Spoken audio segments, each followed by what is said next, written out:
Well, good evening. My name is Jason Wallace. I'm the pastor of Christ Presbyterian Church here in the Salt Lake Valley, and we are co-sponsoring this event with Rocio Christi Campus Ministry here at the University of Utah, and we wish to express our great deep appreciation for Rocio Christi working with us and being able to bring this kind of event to the University of Utah. Before we start, I'd like to make clear our purpose.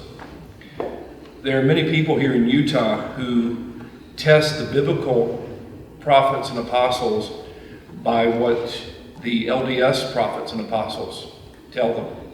They test the Bible by Joseph Smith rather than Joseph Smith by the Bible. The reason that we're looking at this is not to take him on personally, but to raise questions that hopefully will lead them to re-examine that priority and to examine him and his claims to prophethood by the biblical prophets and apostles rather than the other way around. We're greatly privileged this evening to have with us Mrs. Kathleen Kimball Melanakis. She is the author of Secret Combinations, Evidence of Early Mormon Counterfeiting. And Kathleen, it's great to have you with us. Thank you. How did you get interested in all this? I am a fifth generation raised Mormon.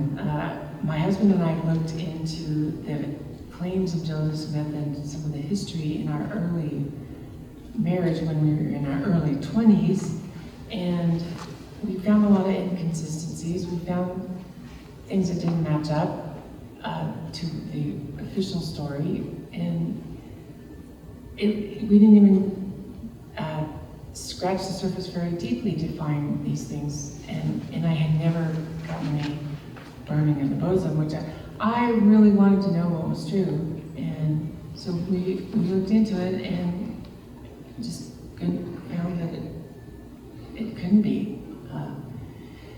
But it's my family history, and I love the people. It's where I come from. It's my people. So I was able to be. My story is that my husband and I moved away from Utah. We moved away from a lot of our roots, and we explored a lot of different things, a lot of different beliefs. We were agnostics for 20 years, just looking at different belief systems.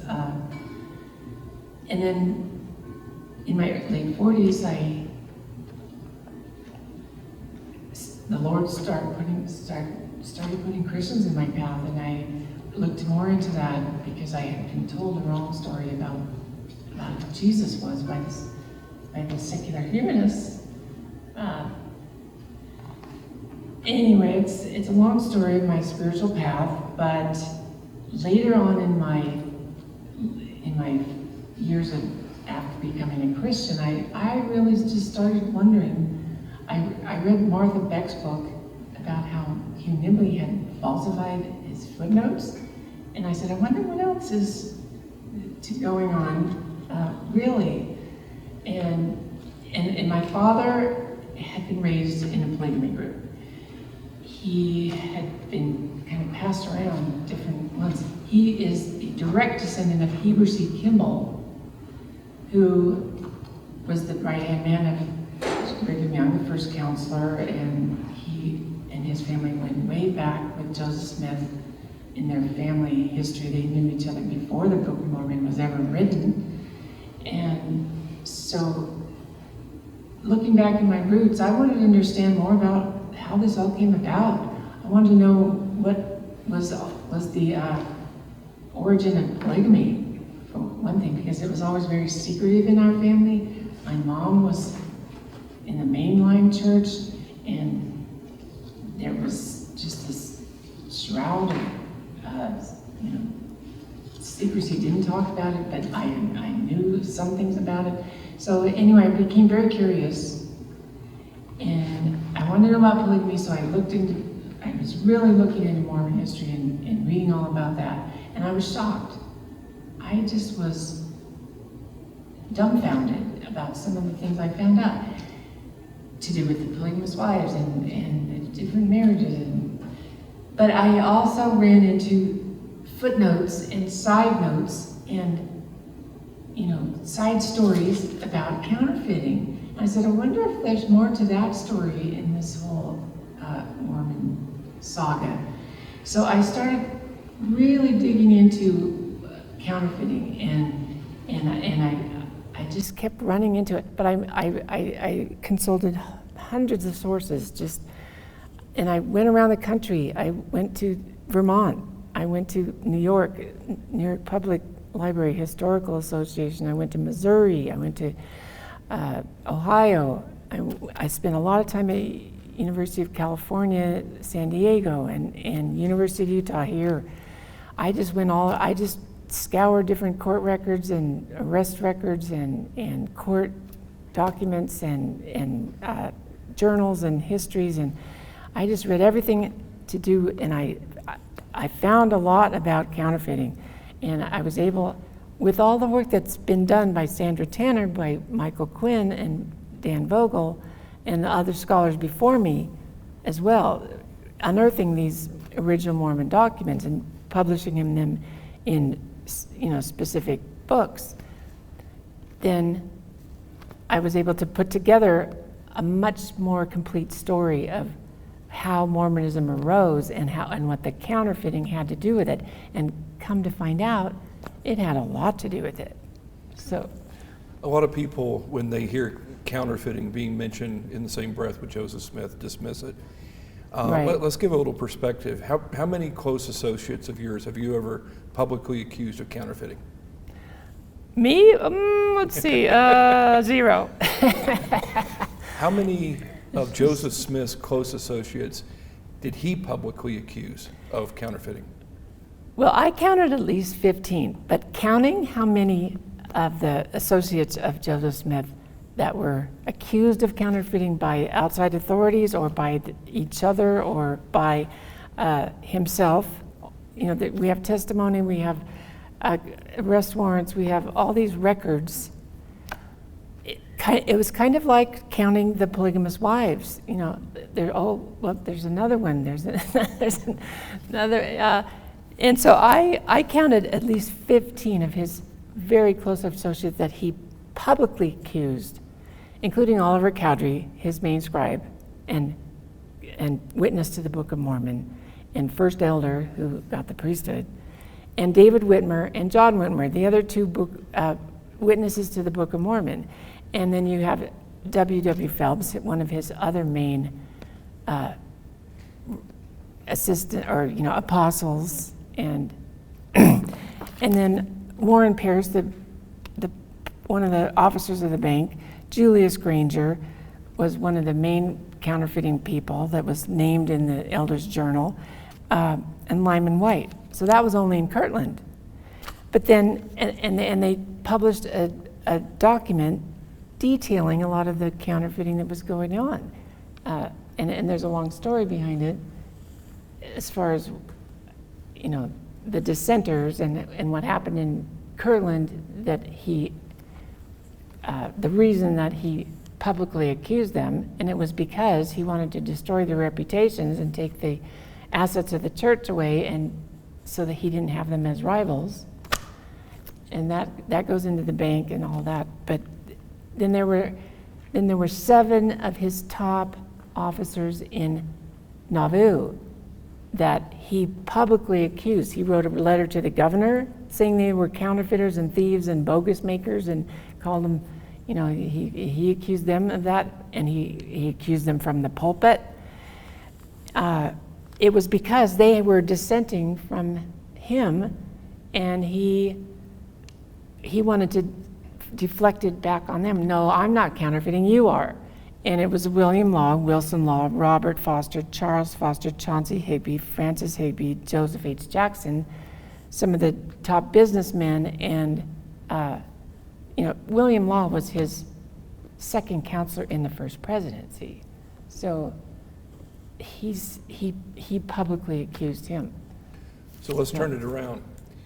Joseph Smith accused at least 15 of his closest associates, including his second counselor in the first presidency, of counterfeiting. He did this publicly, did it in a letter to the governor of Illinois and to the newspapers. Newspapers, all these things. Yeah. let's turn it around. How many close associates of yours have ever publicly accused you of counterfeiting? Zero. I don't. Well, and it brings up a point, is that in the 19th century, you did not associate with counterfeiters unless you were one of them, because you had to learn all the secret signs and the secret codes and the means of not being detected. And they were in these large networks. You could not be a counterfeiter and work alone. You had to be in a large network of people, because it was somewhat similar to a business. You had to have a CEO at the head that posed as a respectable figure. Oftentimes it was a preacher. You had to have the person that knew about the printing press. You had to know, printing press could cost $2,000. You had to have investors or some means to get this printing press. You had to have a means to hide it away from the law enforcement. And then you had to have forgers that could forge the bank presidents' names. You had, somebody that knows about printings that could set the type or the engraving plates. You had to have a whole team of people, and then you had to have distributors, because if you printed up, $350,000 worth of counterfeit money, you could not spend it all in one place. You had to send it out with runners and with people that were also dealing in horses. And that was another big factor, is that they dealt in stolen horses and counterfeit money as currency. You could buy a horse with counterfeit money and then sell it for good money, or you could trade counterfeit money for good money and then buy horses with it, or steal horses and then sell them for counterfeit, So it was a loop that they used to do counterfeit money. And you had to have a big network, and you couldn't do it alone. You had to have all the people that cooperated. So you did not associate with those people unless you were in it, because you wouldn't want to get associated with them. And if you were a counterfeiter, you did not want to tell the wrong person about what was your deal, or use the wrong. So they had to have signs of recognition, and you had to be very careful who you talked to about the counterfeiting. And you didn't, it was an association of people, oath bound to each other, not to go to the authorities about this illegal activity that could get you hung. So there's 15 people that Joseph publicly accused of counterfeiting. Roughly how many do you know of that accused him of counterfeiting? Well, the better question would be, which ones of his close associates went to the authorities to accuse him? Because they didn't accuse him to his face. Yeah. He brooked no opposition. He would just throw it back at you. No, they went to the authorities. They went to the constituted law enforcement and wrote out sworn affidavits. They were under oath. They got warrants for his arrest. William Law and Joseph Jackson formed this alliance in Nauvoo to bring down this, this big group of Danites that were doing counterfeiting in Nauvoo. But that's a whole another story. So. And before But before I go on, the other question is, how many of Joseph Smith's associates did have accusations against them from either outsiders or from within the network? And I counted 46. 46 of members of his family that either had arrest warrants or bench warrants or had been arrested or were accused in the newspaper or had some testimony by somebody.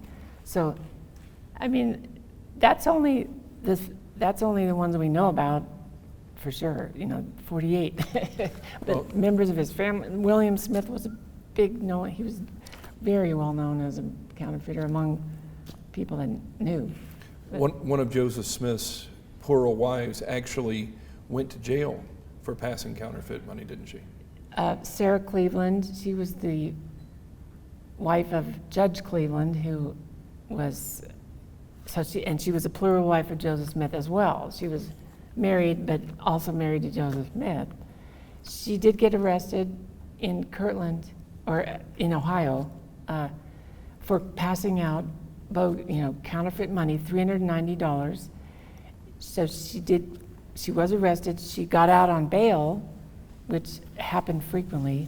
You would just forfeit you get your supporters to pay your bail money, and then you'd forfeit your bail and just go out farther west to a different jurisdiction. But yeah, that's in the Mormon records, that she got arrested, and it's in the papers too back then.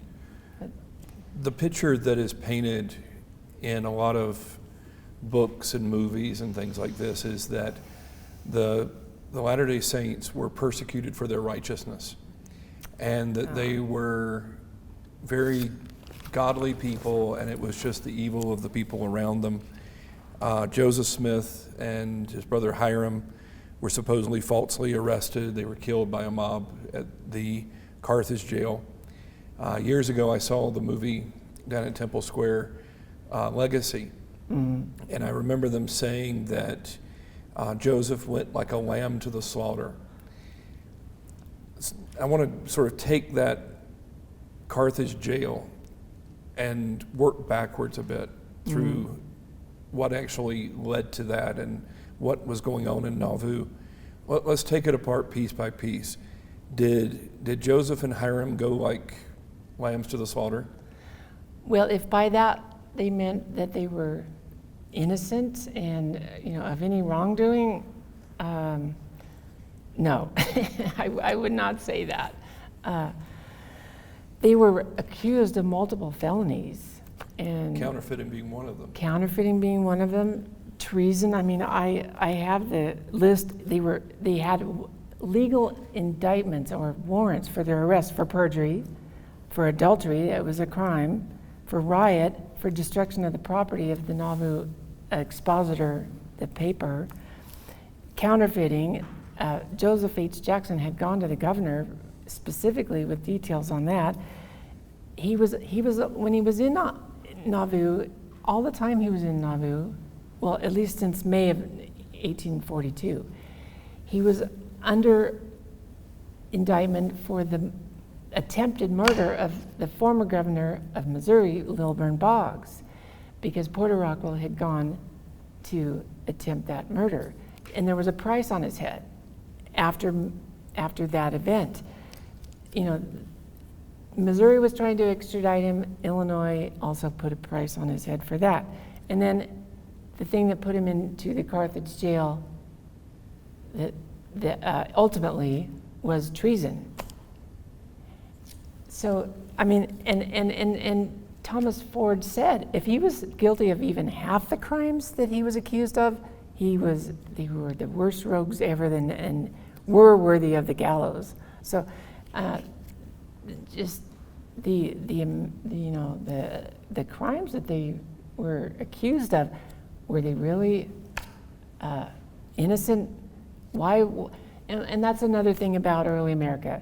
People did not care about your strange beliefs. There were other groups, Shakers and other radical sects, that had odd beliefs. But as long as they got along with their neighbors, nobody cared. You had the First Amendment. They'd fought the Revolutionary War for freedom of religion. They believed in it. But if Joseph Smith led his followers to believe that they were above the law. They didn't have to follow laws. He told them that you're justified in taking property in Missouri. We have quotes of him saying that, and that's why the neighbors were so incensed, and to say that they were persecuted for their beliefs isn't true.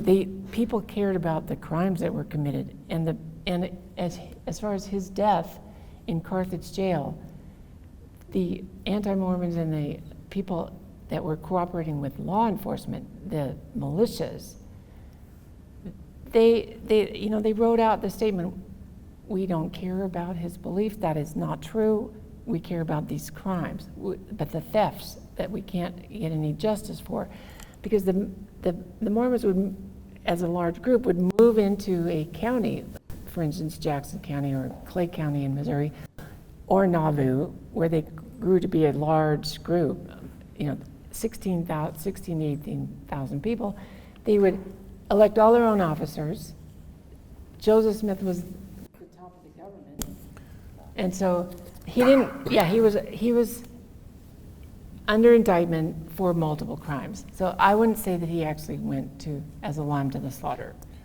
Well, besides that, John Taylor, who was there, third president of the LDS Church? Right, John Taylor. John Taylor said that pistols had been smuggled in, and Joseph Smith actually killed 2 men before they took him out, didn't he? Right, so it was a gun battle. And the guns that they had are in the History Museum. You can go and see them. They did storm the jail. I mean, you can study exactly what happened. They know pretty much. It was an orchestrated effort by the law enforcement, the governor of the state and they had a meeting the night before of different leaders and how they were going to do this without starting a civil war. They had this onus of not having bloodshed, because there was the big state militia under Ford and Captain Levi Williams. But they always maintained afterwards that they were just trying to arrest Joseph Smith to send him back to Missouri to go on trial for the murder of Lilburn Boggs. They didn't really plan to kill him at that time.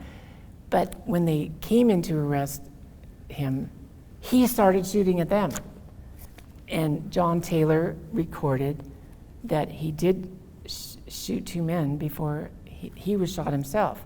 So anyway, it's not exactly clear. I mean, the hostilities were very high because of all the crimes. The surrounding peoples just weren't tolerating that anymore, and they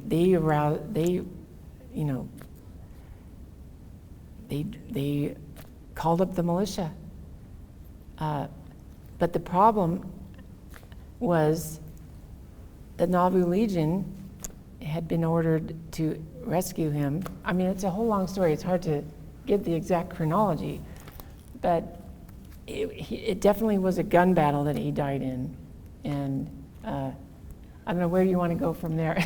Well, let me flesh out just a little bit more of this. People hear 18,000 in Nauvoo. I don't think they tend to understand the context of that. Chicago was only about that size at the time, wasn't it? Yes. I mean, Chicago kept growing, but in 1844, Nauvoo was comparable in size. If it wasn't the largest city in Illinois, it was close behind. Mm-hmm.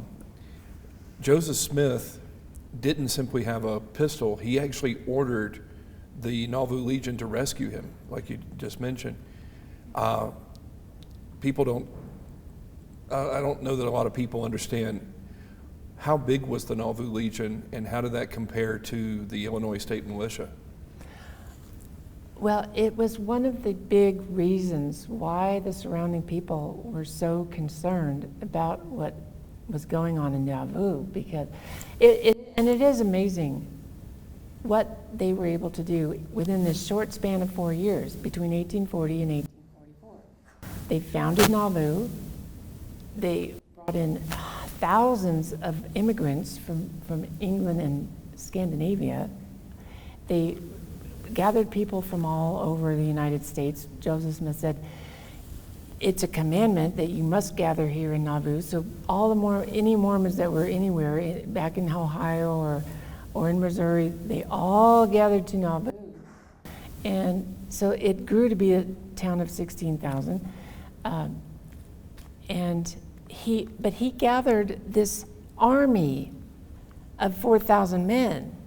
And so he was out drilling, and he loved the title general, by the way, drilling and marching with this large army. And it was 1/4 the size of the United States Federal Army at the time. so what does a church need an army for? And the people wondered.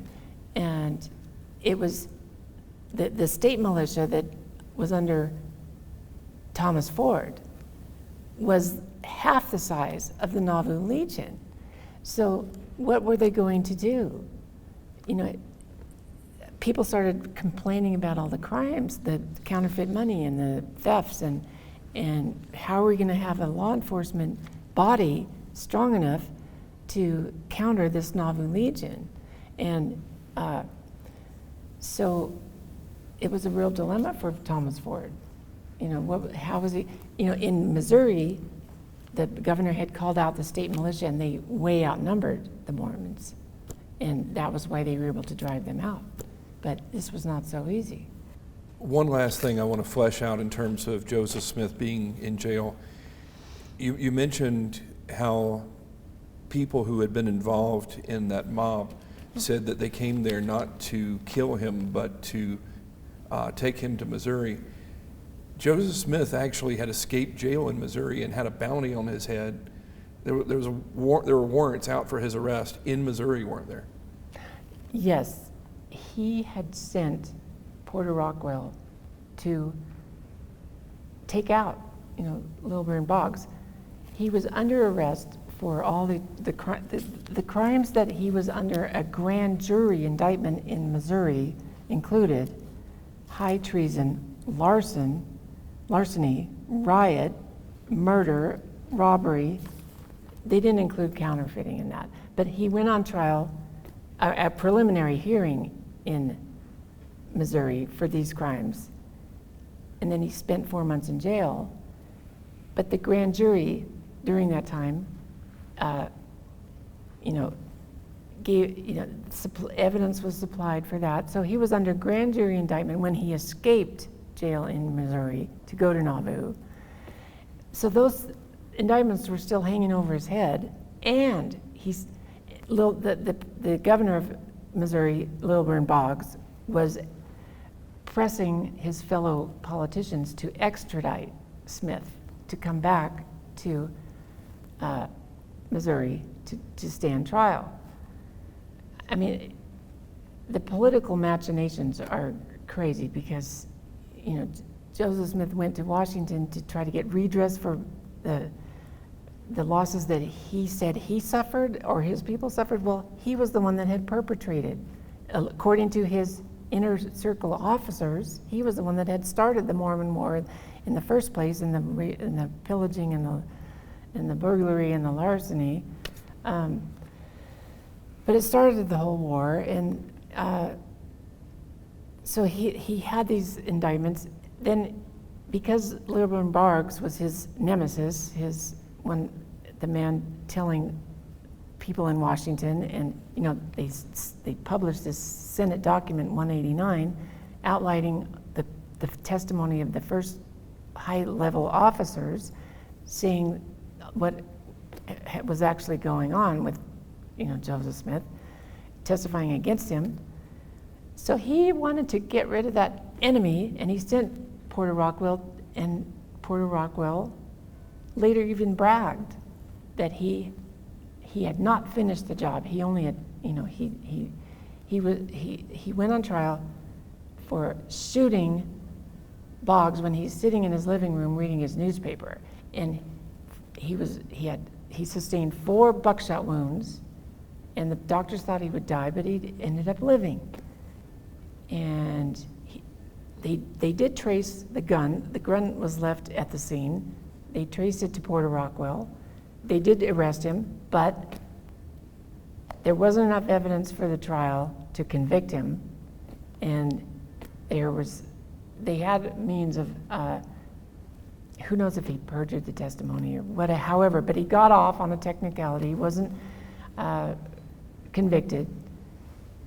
But Joseph Smith still had his enemy, Boggs, and he sent Joseph H. Jackson twice to finish the job that Porter Rockwell had started, and William Law was one of the ones that testified that, yes, Joseph Smith had admitted to him, his second counselor, that he sent Porter Rockwell to go and murder Lilburn Boggs. Let's back up for just a moment to tie this a little better together. You mentioned that Joseph Smith, one of the things he was in jail in Carthage over was the burning of the Nauvoo Expositor. Right. What was the Nauvoo Expositor? Well, Joseph Smith had big plans. He was the law enforcement in Nauvoo. He had this large number of settlers that he'd brought there. He had set up this system of government that he was in charge of under the Nauvoo Charter. And his friend John C. Bennett had helped him gain favors from the Illinois legislature to become, set his own laws. So he became the mayor, he became the head of the Supreme Court, he became the head of the police, he controlled all the courts, he made all the laws through the city council, and he was head of the newspaper. Nothing escaped him. He controlled everything, and he had himself crowned king in the secret council of 50. But when he did that, he was already acting as a king. He was already acting as the dictator. And the Nauvoo Charter said that it allowed Smith to make laws, how he wanted to, except it could not be contrary to the United States Constitution. Well, he broke a lot of the Bill of Rights, and he didn't have due process for people that came into Nauvoo who had traced their stolen property to Nauvoo, and then they wouldn't be able to get justice in the Nauvoo courts, or else his team of henchmen would intimidate them with knives, and so they escaped for their life and forgot about their stolen property. So he did a lot of things like this, and people started getting very unhappy and complaining to the law enforcement and to the governor. So his partner, William Law, his second counselor in the first presidency, became very uneasy with the fact that he had ordered the murder of Lilburn Boggs. He became very uneasy with this political system that had no separation of church and state, where all the orders came down from Joseph Smith, and they were as if it was from God, right? Because he's the head of the church. Nobody could have any opposition. And then he became very uneasy with this revelation that William Law is supposed to hand over his wife to Joseph Smith, because by this time he'd married a number of polygamous wives, and William Law did not want to go along with that. There's no way. There's a whole imbroglio about Emma Smith wanting to be a polygamous wife, or she wanted to have William Law as her plural husband, and they just got really unhappy with that. So William Law, with these other prominent businessmen, and his brother Wilson Law, who was the head of the Nauvoo Legion, he was high up, one of the officers, and this man named Joseph Jackson, who I'll tell you about. But they allied with each other and printed up this newspaper, the Nauvoo Expositor, telling all about some of these things that were going on: the polygamy, the political domination, and the doctrine of many gods. That was very upsetting to William and Jane Law as well. So they published this expose, and Joseph Smith could not brook any freedom of speech in his dominated Nauvoo. So he ordered the Nauvoo Legion to go and burn it down, and they did. Without any due process, William Law had no chance to defend himself or his First Amendment rights or his property. They destroyed $32,000 worth of property by burning down the building. So that was what the law enforcement now had on him. They said, okay, there's proof. I mean, there it is right there. There was no due process. He violated his rights. He needs to be under arrest. And so that was, that's why they were able to put him in jail. But before they could arrest him, he ordered the Nauvoo Legion to put the whole city under martial law. So now he's commanding his army to directly oppose the law enforcement of Illinois. And that was treason. You can't oppose your own government with your own army. And that was why they were able to what's the word? Keep him in jail. So let's touch on a few things that Joseph Smith accused the Nauvoo Expositor of publishing a pack of lies. Right. They were accusing him of polygamy. The year he died, he said, "What a thing it is for a man to be accused of committing adultery and having 7 wives when I can only find one." But the LDS Church now admits that careful estimates, this is one of the essays, put the number of plural wives he actually had at that time between 30 and 40. Right, and Fawn Brody counted at least 42. She documented 42. And they were putting forth an image to the world. Section 101 of the Doctrine and Covenants, they would point to it, saying that we believe that every woman should have but one husband and every man should have one wife. And there's a little bit of a word game. Some astute Mormons will point out it doesn't say but one wife. But they pointed to this to say that everyone was lying about them. But they were actually practicing polygamy there, and they would publicly deny it until 1852 here in Utah, wouldn't they? Right. Joseph Smith stood up in the pulpit and said, what you said, I can only find one. I'm accused of adultery. Who, me? And at that time, he had at least 30 or 40. I mean, I don't know exactly how many he had at that time, but the count was up to 42 before he died. His teachings on plurality of gods, of course, became public not long afterwards, that they actually were doing this. We have numerous testimonies that he was crowned king. He wasn't just running for the president of the United States, he had himself crowned king.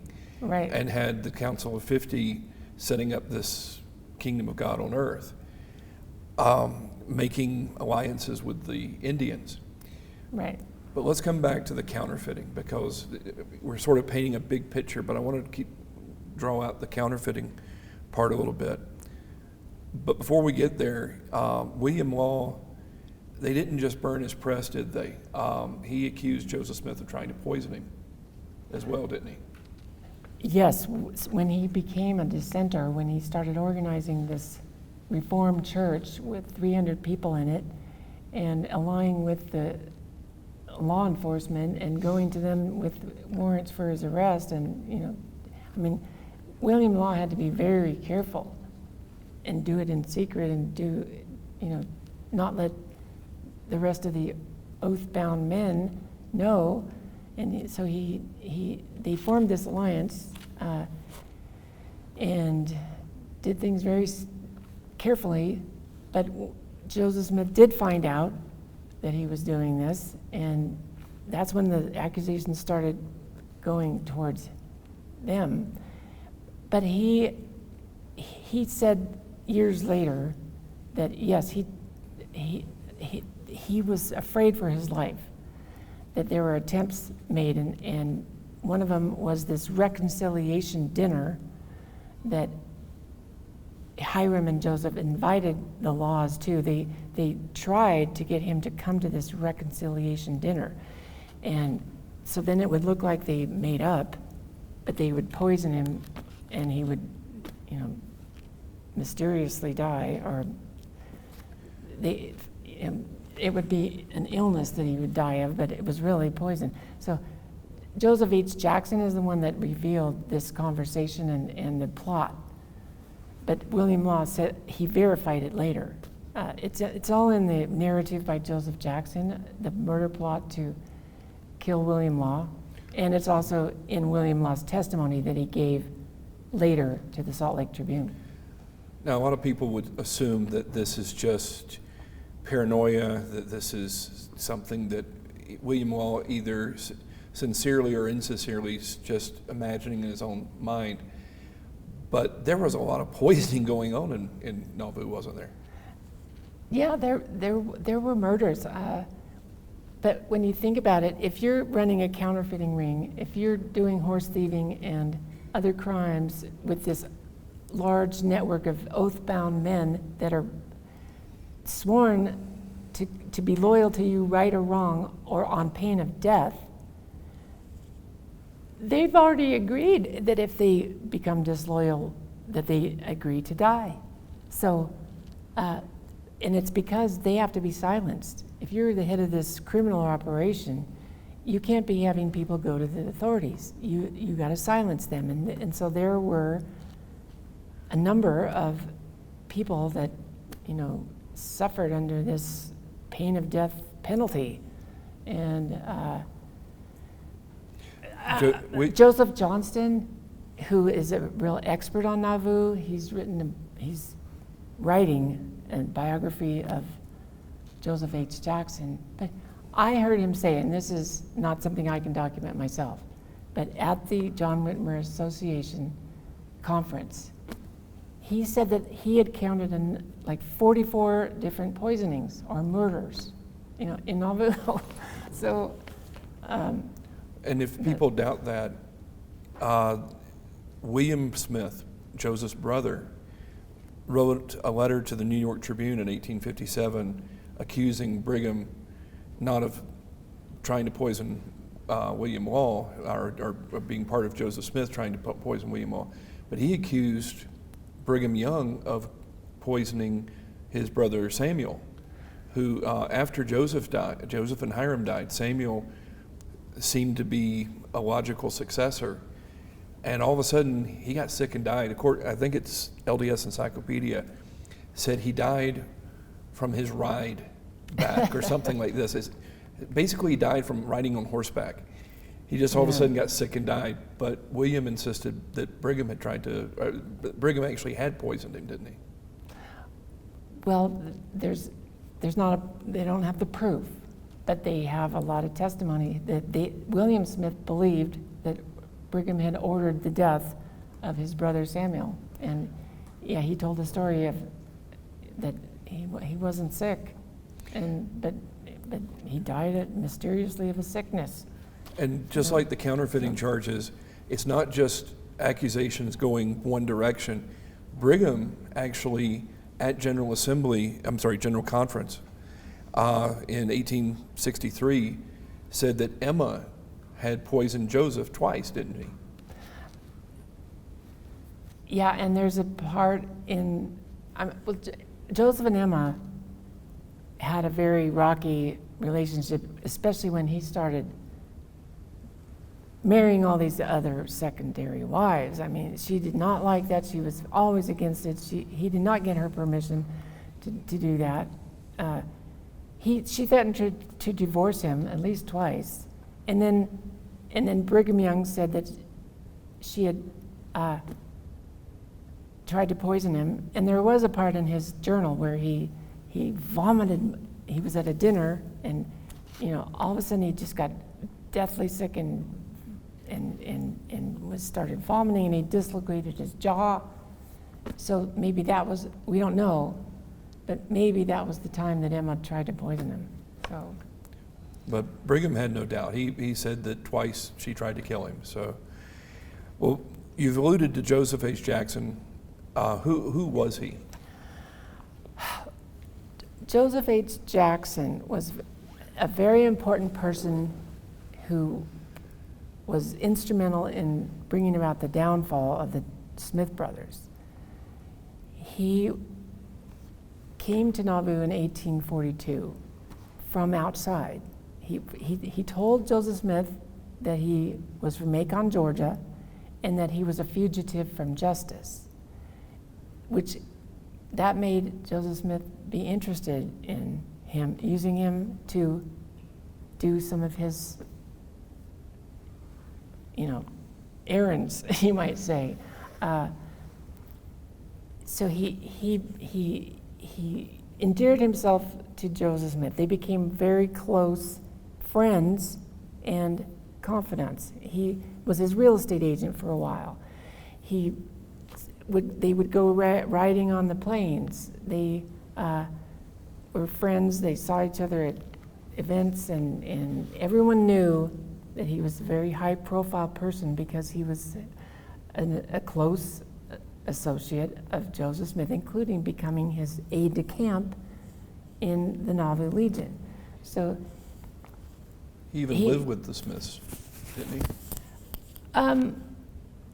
he? He lived very close to them. I looked that Okay. up, and I thought they lived. I think he was his guest for a little while, but he mainly stayed in Okay. a hotel that was close by.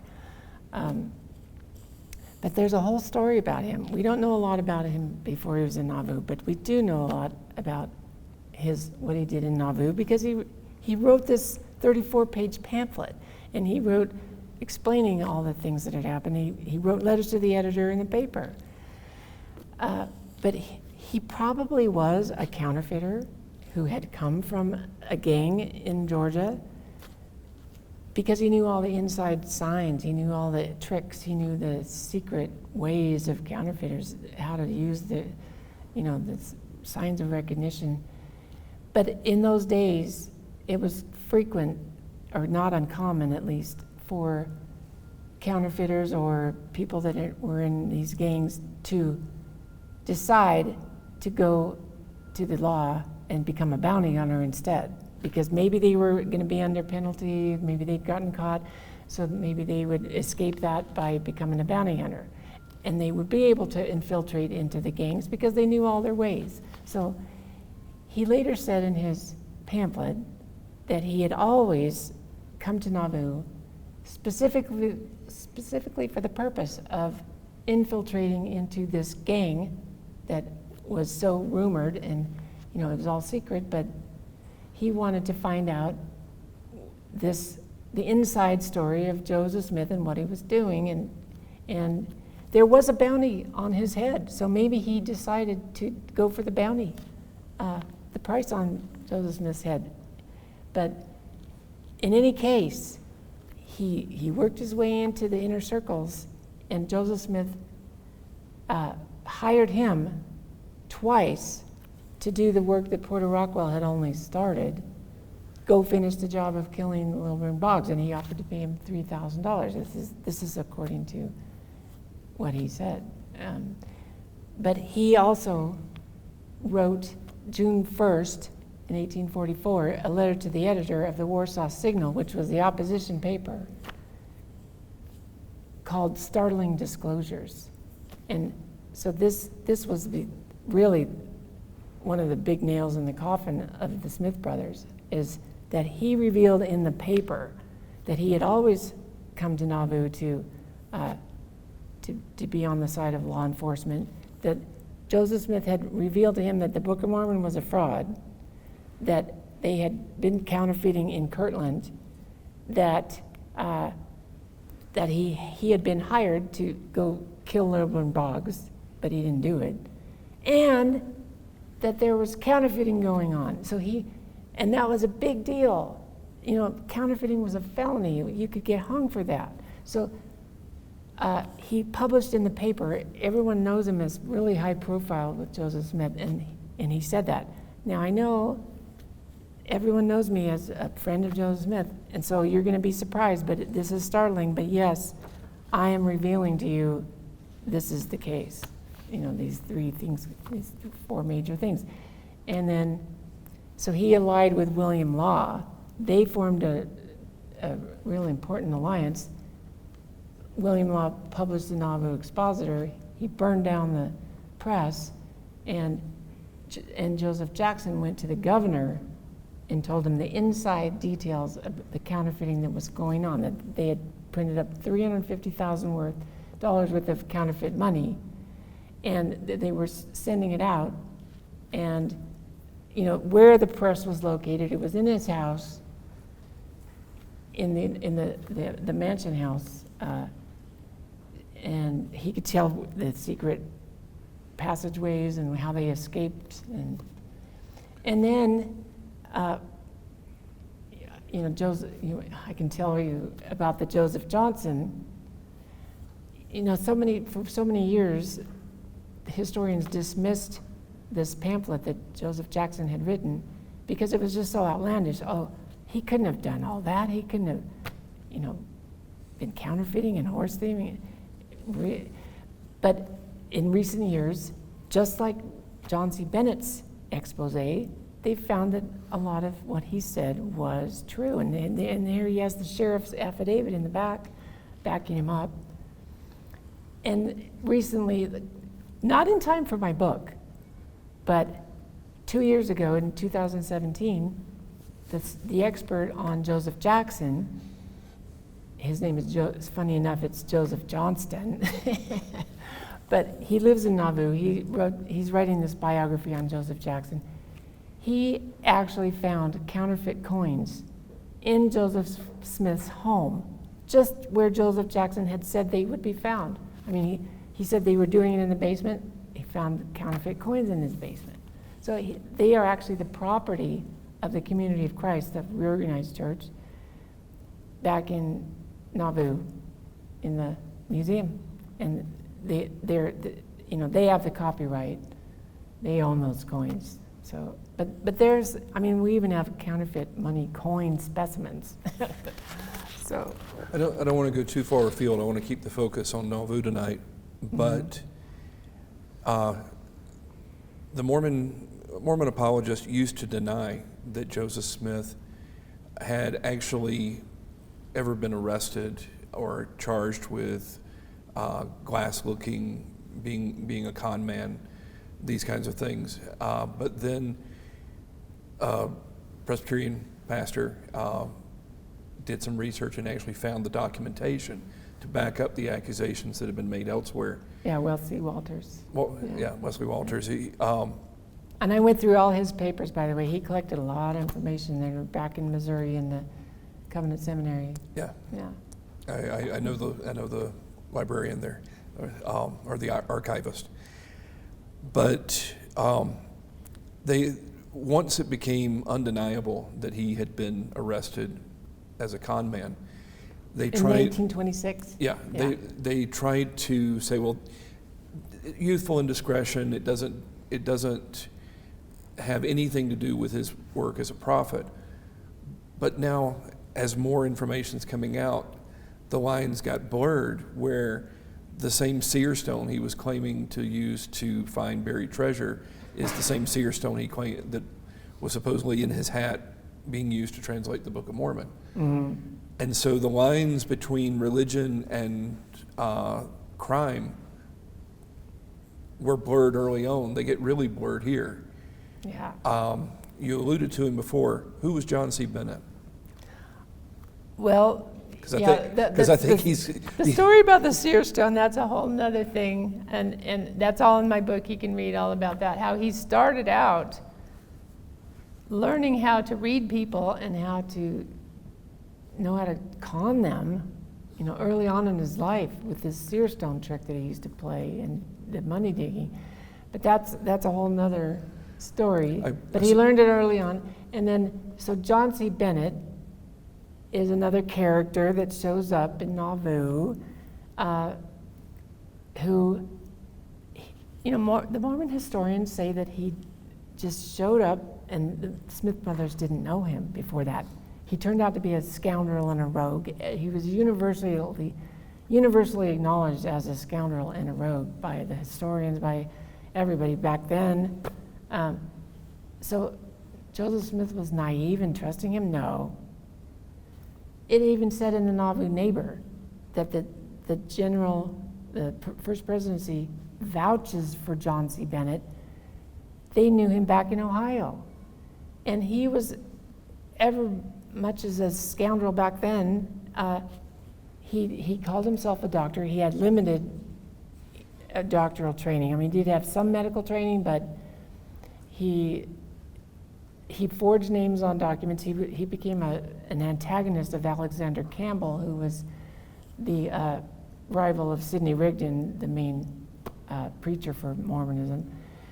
He forged his names on some public documents, so it's, got him very in trouble with them, with the law as well. And he had this trick of, he didn't counterfeit money, but he counterfeited medical degrees. So he printed up these degrees, diplomas from the established medical schools, and then he'd sell them all around the United States for $10 a piece. So it was called a diploma, the first diploma mill in the United States. John C. Bennett got in trouble for that, but his reputation for doing that dogged him for 10 years. But he is in the church records as visiting Joseph Smith several times and coming to some of the Mormon church meetings. And so they were friends back in Ohio. And of course they knew about his medical degree scandal. So John C. Bennett he lived the life of a 19th century con man. He'd go to a different town, tell him that his name was such and such, that he was a doctor in the Navy. No, he never had been a doctor in the Navy. Or else he'd go and involved in land speculation.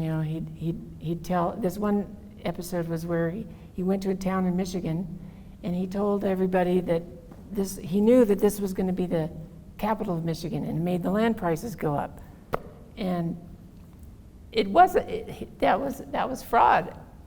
So the minister of the town called him on it, and of course he skips town and just leaves that all behind. He had run away from his wife and children and gone out to Nauvoo. John C. Bennett, wrote to Hiram and Joseph Smith in the Missouri jail and offered his physician or his medical and political services. So there were two people that wrote to the Smith brothers in jail. Isaac Galland, who was a known counterfeiter who lived in Hancock County, who said, "Why don't you come up to Hancock County when you escape, and I'll sell you this land. We can do these land deals together." And John C. Bennett was the other person that wrote to him in jail and offered his services. If you escape, I'll come up with you to Commerce, Illinois, too, and help you with whatever you want to do. And he was one of the main people that helped to set up the whole structure of Nauvoo. Using his bluster and charm, he was a charming person. He got the Illinois politicians to pass the Nauvoo Charter, which allowed them leeway in making these laws, and he got them to allow them to have the Nauvoo Legion, which was the army that he built up. But then Bennett and Smith were good buddies for 18 months, and John C. Bennett was the mayor of Nauvoo. But then they had a falling out. Joseph Smith had a falling out with most of his buddies. They would get along with each other as long as they had uses for each other, and then they disagree on something, and then John C. Bennett became a mortal enemy of Smith. He went over to the side of the Missourians and started stirring them up to extradite Smith and publishing these affidavits of people and the inner secrets about the polygamy so there's two big exposés by two former best buddies of Joseph Smith, John C. Bennett, Expose, History of the Saints, and the narrative by Joseph H. Jackson, where he exposed what was going on. And it turns out historians have shown that most of this information in there is correct. So there's this whole hidden layer underneath the lively politician and preacher and leader that everyone loved. I mean, it was all under the surface. So you've got a man who was a notorious criminal who used a veneer of religion. That's what it and looks like. He also, one of the key things is he came to Nauvoo and was able to help Joseph Smith set up a free Masonic lodge. Oh, that was another very big factor in the whole history of Mormonism, yes, the relationship with Mormonism and Masonry. And yet John C. Bennett had been kicked out of one of the lodges back in Ohio for unmasonic behavior, but he matched up with Smith, and they decided to be rivals of the establishment Masons that were coming back into existence after being, many of them were shut down because there was a whole anti-Masonic movement. And there's a whole story about that. That's in my book too, why that happened. But John C. Bennett and Smith started opening up these Masonic lodges and initiating just hundreds of Mormon men into them against the Masonic rules. And that infuriated the Masons. They're supposed to keep secret. They were exclusive. They didn't want hundreds of Mormon men in their lodges.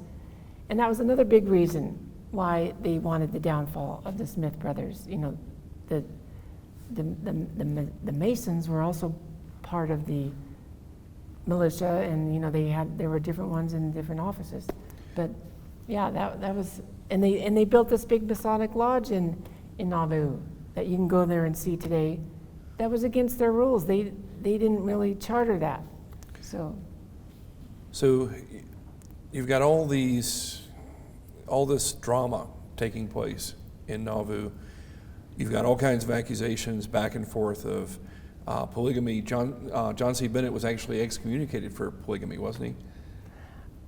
I believe so. But actually, I'm not sure, but he was one of the main instigators, and yeah. He encouraged Smith to go ahead with that. He was really big on board with that. So yeah. When they actually got word that there was an arrest warrant out for Joseph Smith, one little scene in your book kind of stood out to me. John Taylor didn't seem, or how did he respond to the word that there was an accusation of counterfeiting? Oh, well, John Taylor was the head of the newspaper. He was his main newspaper man in Nauvoo, and he was big with the printing press, so therefore with the counterfeiting. And so the rumors that the governor, this is towards the time, after the Nauvoo Expositor had been destroyed by the Nauvoo Legion, burned down the press. That was William Law's press. But then the environment got very, scary. I mean, it was very frightening to the leaders that the law was going to close in on them. And Joseph Jackson went to the governor and gave him all the inside information of the counterfeiting. So Thomas Ford, the governor, the rumors that he was going to come in and bring the militia in to investigate the rumors of counterfeiting scared the daylights out of John Taylor, because he said, he wrote right in the history of the church, I disguised myself to go to Canada so no one would know me. I wanted to get out of there. I was afraid that that the troops were going to come in and burn the presses and arrest me, and I had to get out of there. But Joseph Smith ordered him to come into the jail cell with him. He said, no, I got to have my newspaper man and my clerk, Willie Richards, in the jail cell with me so they can tell the story how I want them to tell it. So John Taylor reluctantly accompanied Smith to the jail, but he was deathly afraid that he was going to get, caught with the counterfeit press. So you've got all these people accusing Joseph Smith of counterfeiting. You have people who've actually been arrested, including one of his plural wives. You have indictments, partially on counterfeiting as well as other things.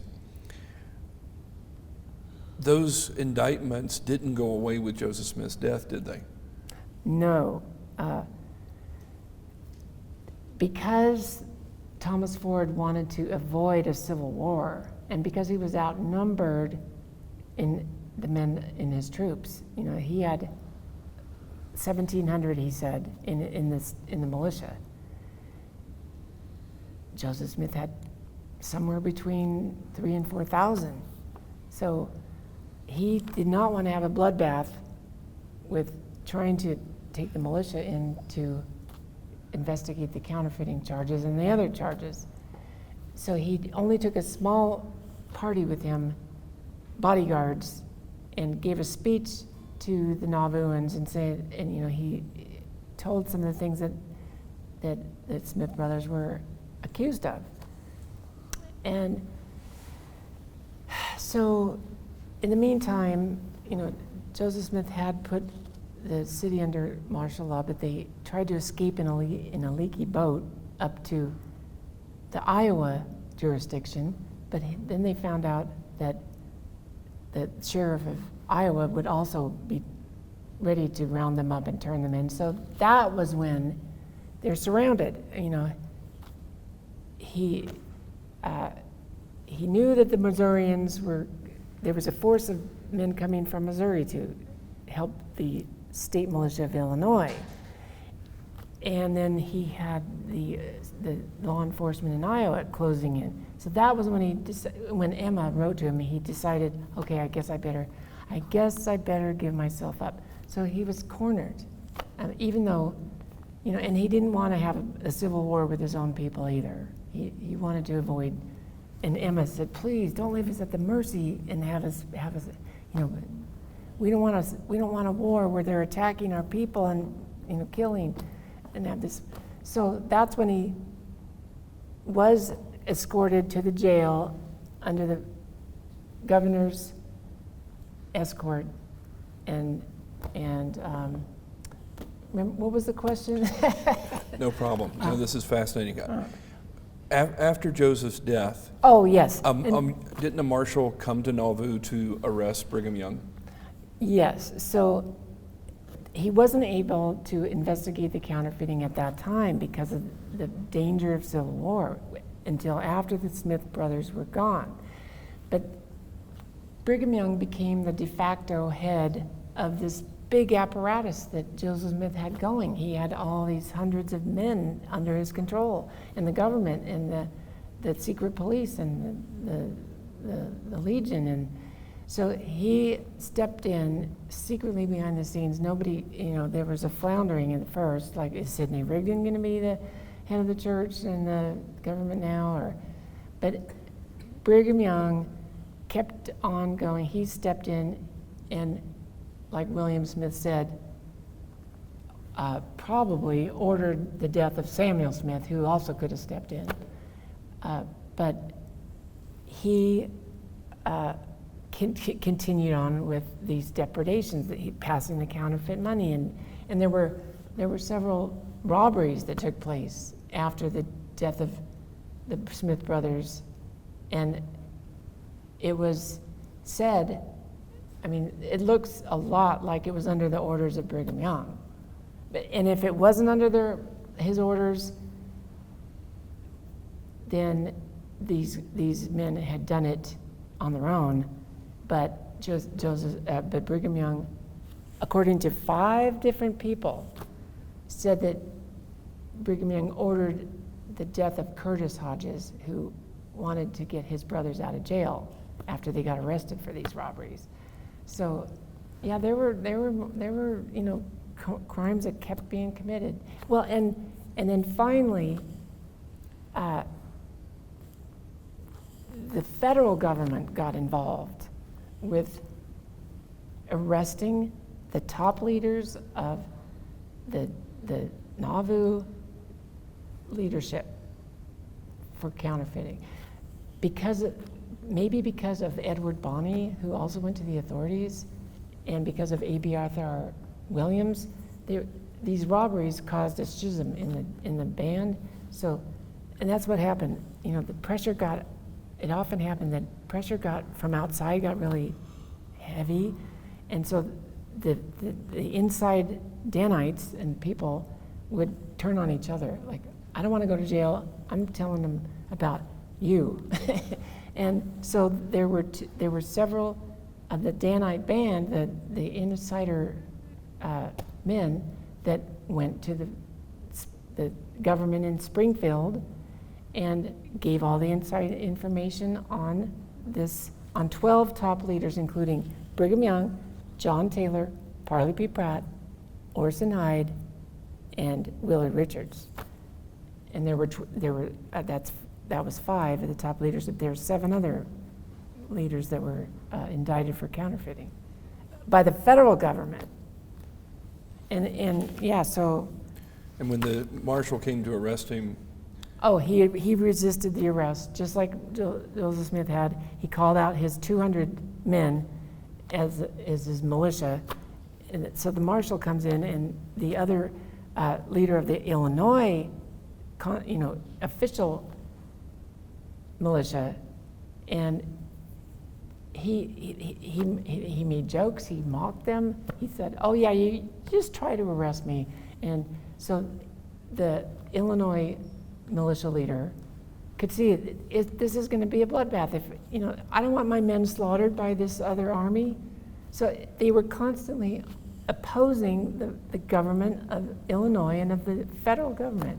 So that constituted treason, And so they weren't able to arrest him. Eventually, Brigham gets word that more forces are coming to arrest him, and that's what precipitates the move out of Nauvoo, right? Right.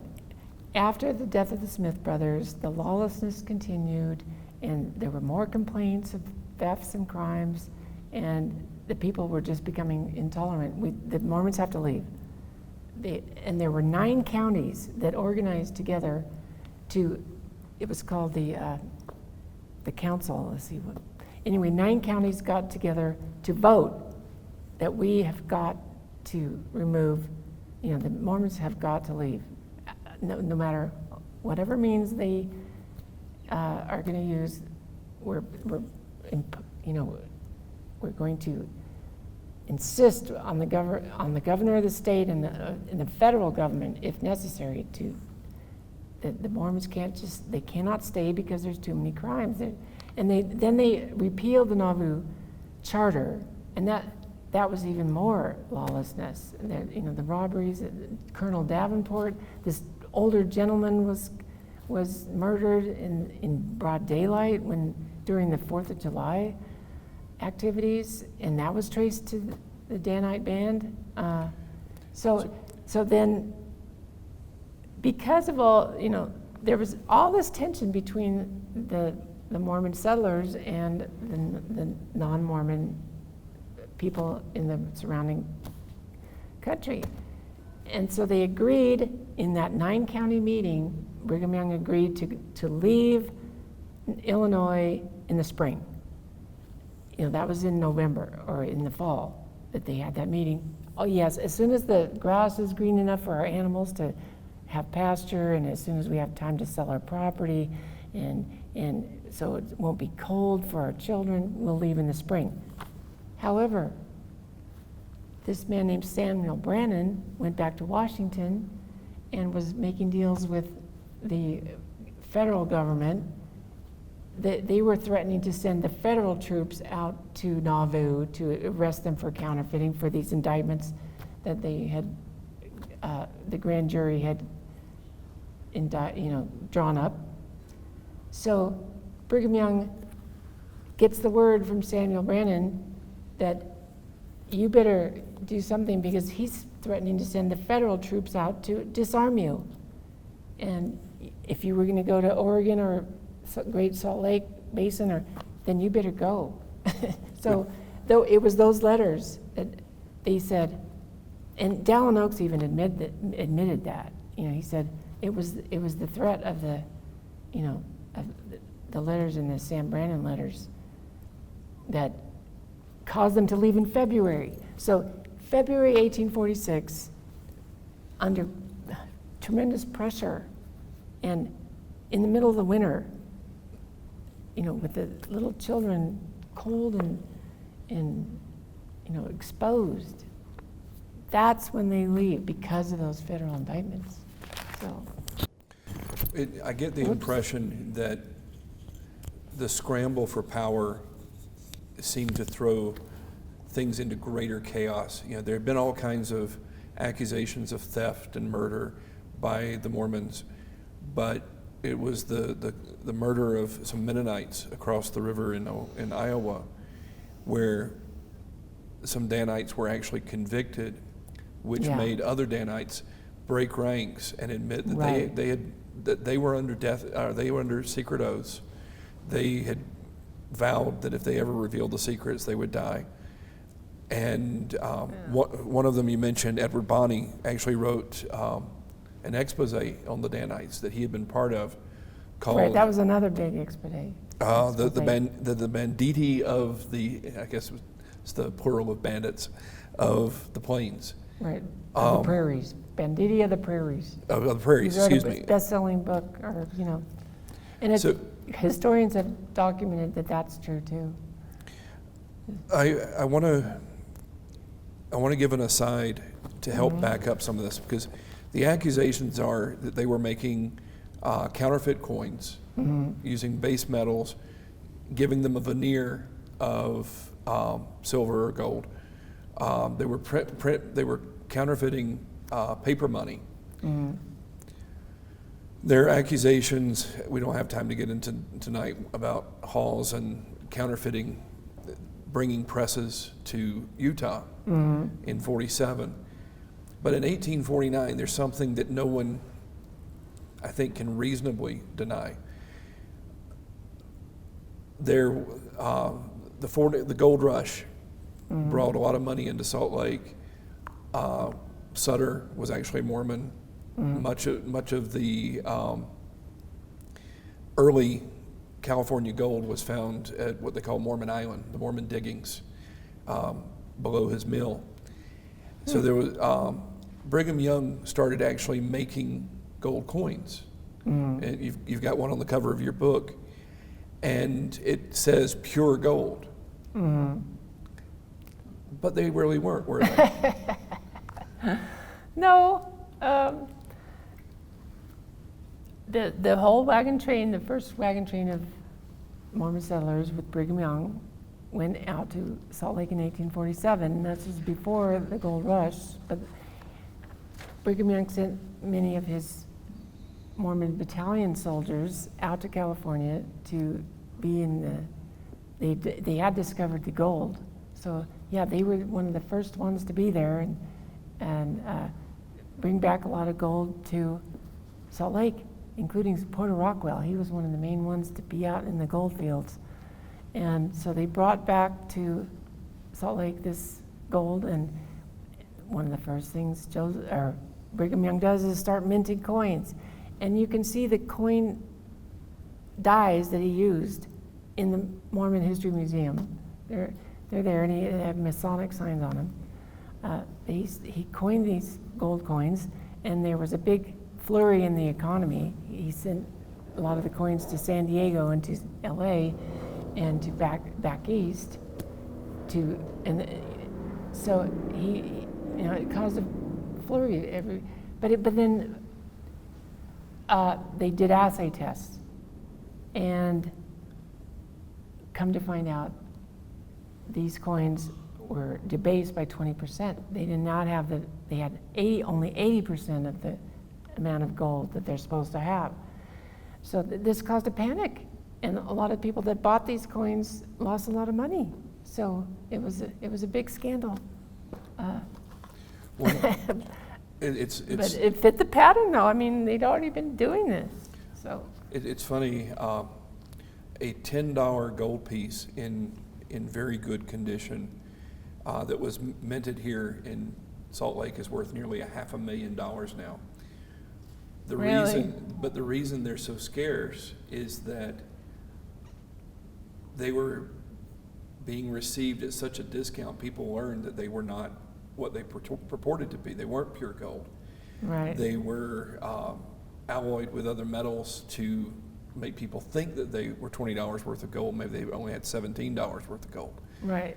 And so a lot of people melted them to have them put into pieces that it was clear how much they were really worth. And so I think there's an estimate there's only like 100 of the $10 gold pieces still around. Maybe it's of all the gold pieces. But yeah, I actually sent you a thing in an email.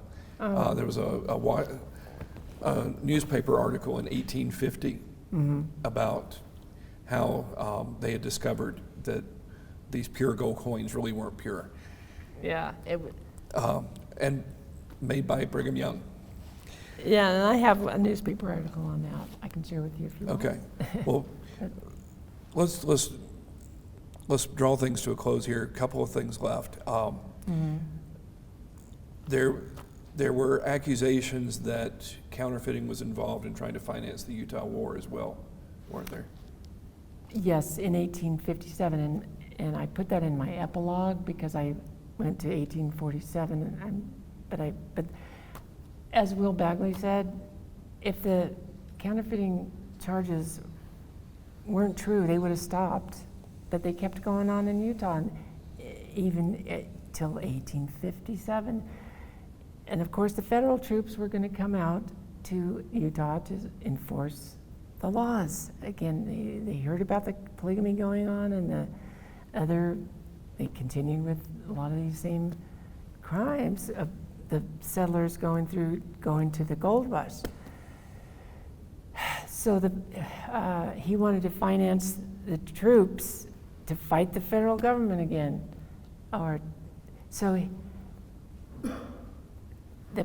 the officials at Camp Floyd, and this was in the New York Times, discovered these checks that Brigham Young had printed up in order to pay his soldiers. He counterfeited the paychecks of the federal government, printing them up himself. And the amount was something like $500,000, $500,000 of counterfeit government checks to pay his own soldiers. But they discovered it, so he didn't get away with it. But they were never able to arrest Brigham Young for that, because he always evaded arrest with his soldiers, with his followers and bodyguards. But that was a huge crime. So. Well, we would love to have you back to backtrack through Missouri and to Kirtland, especially the Kirtland Bank, where they take a few $1,000s of deposits and turn them into $4 million. Yeah. But we don't have time for that this evening. One loose end in terms of the counterfeiting. Is it your contention that the rank and file Mormons were aware and participating in these things? No, there was the inner circle leaders that were oath bound to each other from the beginning, and they always worked in secret. And they put on this persona of being preachers and being, decent Christian pastors, But then there was the followers, who most of them didn't know what was going on. Some of them may have, But a lot of them were immigrants from overseas, from Europe, that had no idea. And they just wanted to be part of this big kingdom of God that he was building, part of a new life. There was a lot of unemployment back in Europe, so they sought a better life over here. Here's this new revelation of, the Book of Mormon, this new life in America. There were a lot of honest, decent people, but you do have to say that Joseph Smith taught them, it was in his teachings that we're special people. I have revelations from God, and we're above the law. And Sidney Rigdon even said that. We didn't break the laws. We were above the laws. Well, being above the law means that you don't have to follow it. So they were led astray in some ways. For a lot of people, as they begin to recognize that Joseph Smith didn't go like a lamb to the slaughter, that he really wasn't so righteous, and that the lines between his con man days and his prophet days are not so clearly distinguished, they come to the conclusion, okay, he counterfeited money, he counterfeited the Book of Mormon, he counterfeited the Book of Abraham, which we still have the papyri for, and it doesn't say anything like this. But they've been taught from childhood that if Mormonism isn't true, nothing's true. You've researched these things. You've come to the conclusion that in throwing out Joseph Smith and the Book of Mormon, the Bible doesn't get thrown out with that, does it? No. And when you compare the Book of Mormon with the Bible, it's almost no comparison. I mean, the Bible is a book that has been written over, it is a book that's been written over by many authors over many centuries, but it has clearly amazing themes that run through the whole thing, and amazing consistencies, internal consistency. And how did one prophet in one age know exactly, tying back to something else that had happened centuries earlier, and prophecies that were fulfilled centuries later, and things like that. And so for a long time, for me, I didn't know what to believe, like I started saying. I looked into so many of the beliefs of the current time, and different religions, and Buddhism, and all the academia beliefs and philosophy. I was trained in philosophy. I got a master's degree at Stanford in philosophy, and I wanted to find out the meaning of life from philosophy, but it couldn't tell me either. And so I think the Lord prepared me to know what wasn't true, so that when I did recognize something extraordinary, something amazing, something that is holy, that couldn't have just happened. To me, it was. I'd read hundreds of books by the time that I read the Bible by itself, and this is a book like no other book, and this speaks to all mankind over centuries, and it's lasted all this time, and it tells about the Messiah, who, so the more you study it, it takes a lifetime to really understand the Bible. You can always learn more into it, and live by it. And Jesus is an actual being who, even science says there's only one true story about the origin of the world. And science tries to tell what it is in the physical realm, the Big Bang but it doesn't say, like postmodernism says, oh, there's hundreds of stories and whatever works for you, or there's no truth, there is no truth. Well, is that a true statement? Of course there's truth. There has to be truth. It's logically impossible. Yes, there's a true story of the origin of the world. What is it? Is the Jesus? It's that there's a God that created us in his own image. That's the true story of the world. Is the Jesus you found in the Bible the same Jesus you thought you knew in Mormonism? No, No, the Jesus of Mormonism is a created being. He is not the God that created the world. The Bible has the Trinity, God the Father, God the Son, God the Holy Ghost, in one being. They are three separate persons in one being. And it's hard to understand that, especially for Mormons that don't, weren't raised with trying to understand that. And it took me a while, but that is what the Bible reflects.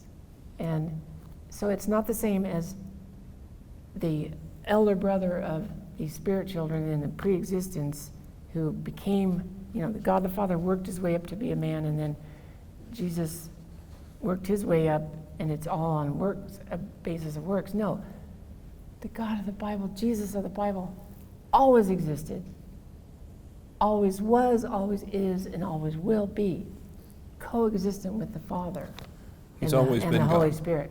So, Well, do we have any questions? We can have some informal ones afterwards. I'm not seeing anyone. We'll close with this and hopefully have you back to unravel some more of this and peel the onion even deeper and see where this comes from. I'd love to come back. Well, thank you so much for being with us, Ms. Melanakis, and probably a pleasure having you. Please join me in thanking her for being with us this evening. Thank you so much.